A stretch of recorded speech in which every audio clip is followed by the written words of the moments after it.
ఇదే RTV app వార్తల్ని క్షణాల్లో చదివే అవకాశం ఉంటుంది. ఒక న్యూస్ పేపర్, ఒక టెలివిజన్ ఛానల్ మీ చేతుల్లో ఎప్పుడూ ఉంటాయి.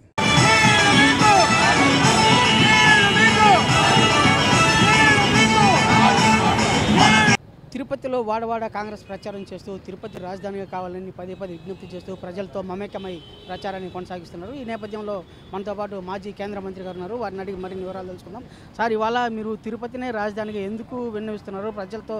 ప్రజల్లో అవగాహన కల్పిస్తున్నారు, కారణాలు ఏంటి? ఏం లేదయ్యా, ఇది బ్రహ్మం గారు చెప్పారు తిరుపతి రాజధాని నగరం అవుతుంది అని. బ్రహ్మయ్య చెప్పిందల్లా జరుగుతూ ఉంది. గత 70 సంవత్సరాలుగా ఇది పెండింగ్ ఉంది. ఈ రోజు కూడా పెండింగ్లోకి వచ్చేసింది. కాబట్టి ఇది అనువైనటువంటి సమయం. రెండవది, రాయలసీమకి ఏముంది?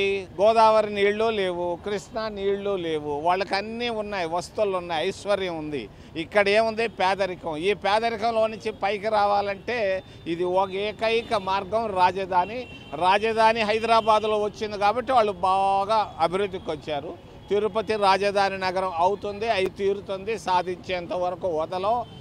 ఎక్స్ టీటీడీ ప్రెసిడెంట్లు కాదు, అమెరికా ప్రెసిడెంట్లు కాదు, ఎవరు అడ్డం వచ్చినా ఇది ఆగదు, జరిగిపోతుంది.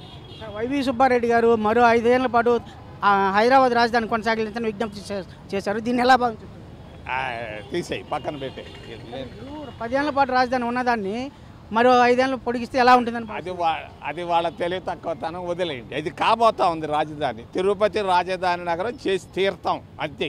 ఎవడు దీన్ని ఆపలేడు, భగవంతుడు కూడా ఆపలేడు. పోటీ.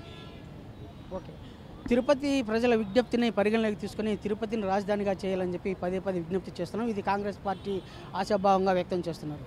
వీడియో జర్నలిస్ట్ మనీతో రవి, తిరుపతి. మరిన్ని వీడియోస్ కోసం ఛానల్ ని సబ్స్క్రైబ్ చేయండి. లేటెస్ట్ అప్డేట్స్ కోసం వాట్సాప్ ఛానల్ ని ఫాలో చేయండి. అండ్ లింక్ డిస్క్రిప్షన్ లో ఉంది.